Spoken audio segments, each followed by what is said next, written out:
Hey, welcome back to the Disney Plus Everyday Challenge, and guess what? This is a very special episode, only because between the time that the previous episode picks today's episode, well, I guess April Fool's on me. Revenge is no longer available in Disney Plus. It's now has to be unlocked through Hulu, making it unwatchable. Yeah, there I am the night before filming the April 1st episode. I didn't mean to trick you. I feel like I'm the one that got tricked. But yeah. So we have to pick a whole new one. I've never had to do this. In my 6.5 years of doing this, have I ever gotten to the point where, at least I don't think so, where I pick the thing and the next time I go to film the next episode, it suddenly is not available. It's usually available when I create the list, and then weeks later, say it gets taken off of Disney Plus or made exclusively to Hulu. Yeah, that's when it changes, but not within days. So we're going to pick another number. Let's see what we get. Notice I don't even have any lights here. This is going to be a raw start. 37 is the number. And I wanted to make sure that, because it's the first episode of the new quarter, I want to make sure it's randomly selected, not something I chose just to fill it in. I could choose Daredevil Season 2, which I really want to get on to watching the second episode. 37, come on. Oh, God. Yes, I hate reality TV shows, but this one isn't long. It will represent at least 2 different shows currently on Disney Plus. Maybe. We'll find out in a minute. Dr. Pimple Popper. Thank God I already ate. Also, Breaking Out, which is a spin-off. Like, you need more shows about popping pimples. Like, one isn't enough. So, anyway, no revenge today. It'll seem like a second to you, but I gotta go watch Dr. Pimple Popper. And then I'll be right back.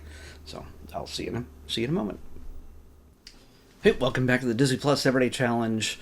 Again, I realize this is only a few seconds for you, but it's been at least 43 minutes. That's how long an episode of Dr. Pimple Popper is. Also, same thing with Dr. Pimple Popper Beyond. Like it's oh God, it was what was the thing? Pimple Popper and Breaking Out. Yeah. She's a dermatologist. This is Dr. Sandra Lee, and she seems to have a great bedside manner and keeps things positive in what can be some of the most traumatic types of surgeries, even though they're not, it's not, amputations or things. Well, it is technically amputations in many ways.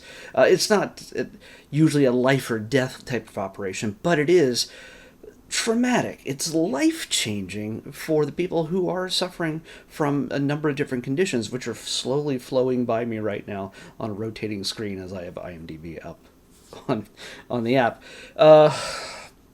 This was difficult to watch. This much like Lifetime. Lifetime seems to love to have shows about surgery, like botched bariatrics. I'm pretty sure that was. I don't know if that was National Geographic or if it was Lifetime, but man, I couldn't really watch that. I listened to it, but I covered the screen, as I did here, with another browser window while I was watching it, for the most part. Every once in a while I would look at it, and again, if you're squeamish at all, it's difficult to watch. And it's not like I'm busting on the people who have dealing with these conditions at all. Nobody's body is perfect. Everybody has their own issues, but these physical issues, are readily apparent to a degree that they find different ways to hide it rather than treat it. Mainly because our medical system sucks financial when it comes to money, how much this kind of stuff would cost. I don't doubt that I would hope that maybe this show would help these people to pay the bill for these procedures. I don't know if that's true or not. I'm just hoping that would be the case in order to get them on camera with what many of them consider the most embarrassing, torturous aspect of their lives. And for some, it's a condition. Usually, it's a dermatological condition where they have a growth. One woman had a growth that was just over like 5 years or so, I think, or maybe more, just growing and growing until she just had this bowling ball sized pillow to rest on. And she could hide it as best she could with hoodies, kind of a really heavy hoodie, and just bring the neck up really high and hide it behind there. And for her, she had a boyfriend. She has a boyfriend at the time of watching this. She has a boyfriend who had never seen it before. He might have asked, "Hey, why are you always wearing hoodies when it's like 95 degrees out?" Cold. No, I don't know. It's for she in this episode. She supposedly shows it to him for the very first time, and they get a lot of shots of him going like that. So, yeah. We had another. There's another guy that has two lumps. One that's not so visible. One that's pretty much in the center of his forehead. That's noticeable to the point that, of course, the people he works with sometimes make fun of his lump. And he takes it in good stride. He has a good sense of humor about it, but it is something that concerns him. His family has a history of cancer, and it's something that it has distressed him because it's the only thing you see in many cases. And he has to go through this procedure. We get to watch the procedure, edited down for time, obviously. You don't get to see every single snip and bloop and blurp and whatever. We don't get to see every single bit of it, but we see it as it exists. Then when it's cut open and as it's oozing out or being cut out or whatever, and then being sealed up, and then what they look like afterwards as well. One of the good things about this is they do show this is not going to be a situation. I doubt they're going to have an episode or a patient in which Dr. Sandra goes, "Well, we can't do anything. Sorry, buddy." No, there's not a situation. This is a show that's meant to show other people who might be watching this on the Lifetime channel who are suffering from this or from a lump here, a lump there, just porous, kind of pussy bubbles all over their chest, stuff that's growing like bulges like on their ears, ketosis, I think that's what it is, or something like that. There's a lot of different technical names. I'm not a doctor.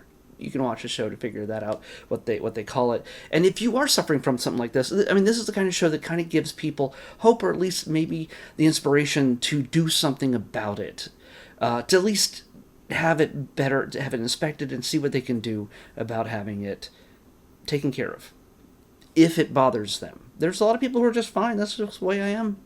I'm going to live with it. And some people don't want to know.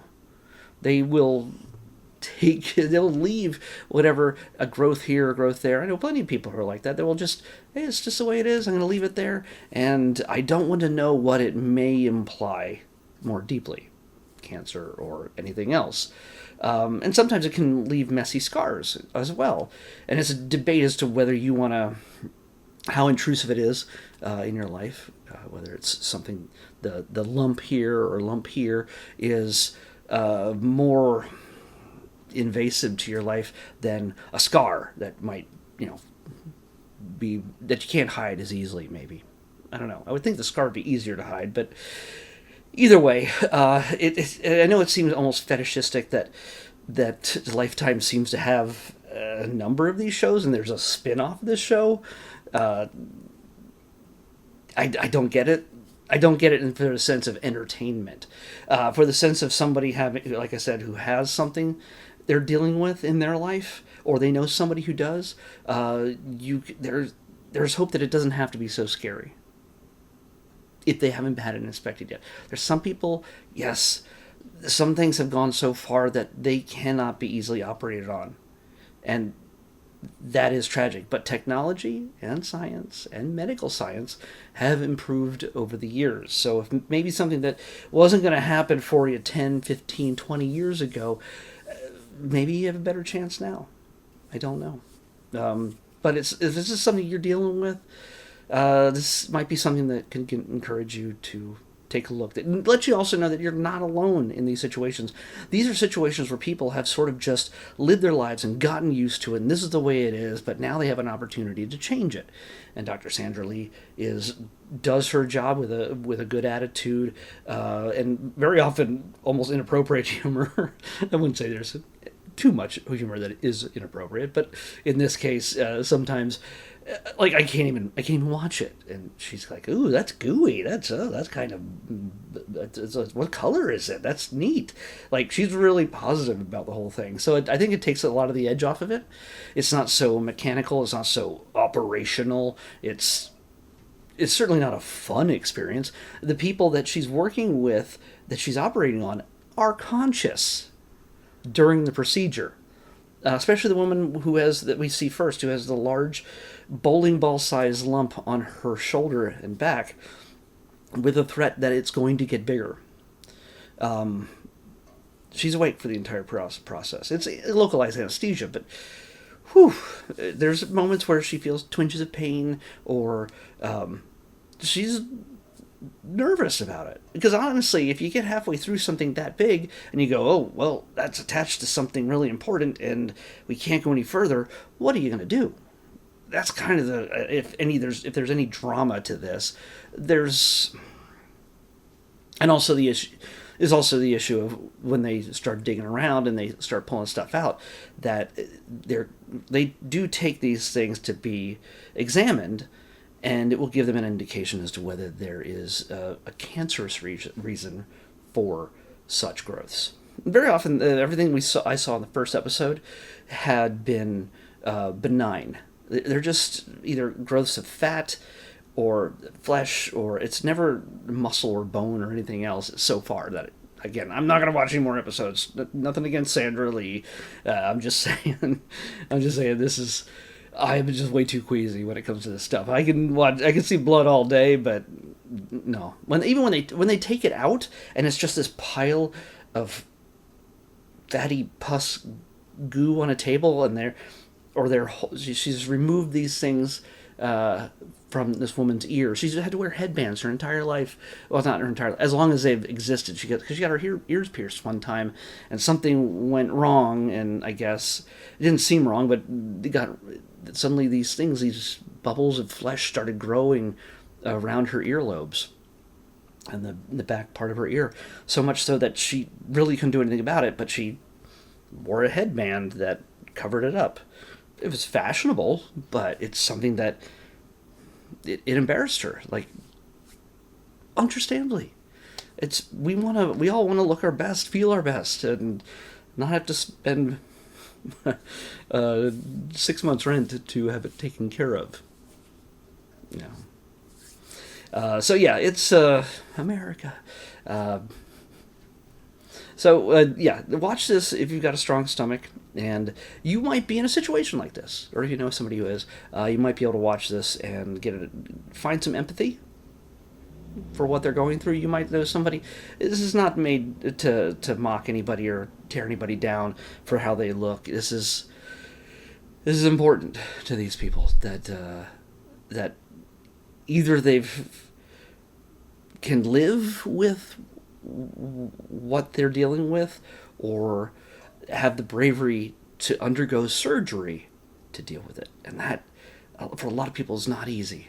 So show some sympathy, show some empathy for these people that have to deal with stuff like this. You never know if it's going to happen to you, because our bodies are a wonderland. That's not what I meant to say, but it's not for the faint of heart. Let's just say that. So let's see. Let's unplug this. Come on. I don't want to lose the cable. Let's pick tomorrow's episode. By the way, thanks for... It was supposed to be Revenge today, and they took it away to only be visible on Hulu. Maybe they're watching my series and going, oh no, that's not supposed to be available on Disney+. We gotta get rid of that. Let's pick tomorrow's episode. 48. 37, 48. Huh, okay. This is a newer one that I found on Disney Plus. It feels like it was there before, but I don't think it really was. And it feels like the kind of thing they would have just on Hulu. Who knows? We'll find out after I check this. Hoarders. This is a classic show. This is one of the, I think, one of the OG reality TV shows. I think. I'd have to check the date, but yeah, you get to see what it's like for people who just can't let a lot of things go. Where we were dealing with physical issues here, this time we're going inside the mind a little bit, I think, when people have to feel the need to hold on to things and not let go. If you could see my room right now, then where I'm filming this, you'd figure I was a hoarder. Yeah, it's a mess. But I'm trying to get rid of it. So I don't want to keep it. Not a hoarder. Hoarders is what we're watching next on the Disney Plus Everyday Challenge. I'll see you back here tomorrow with that.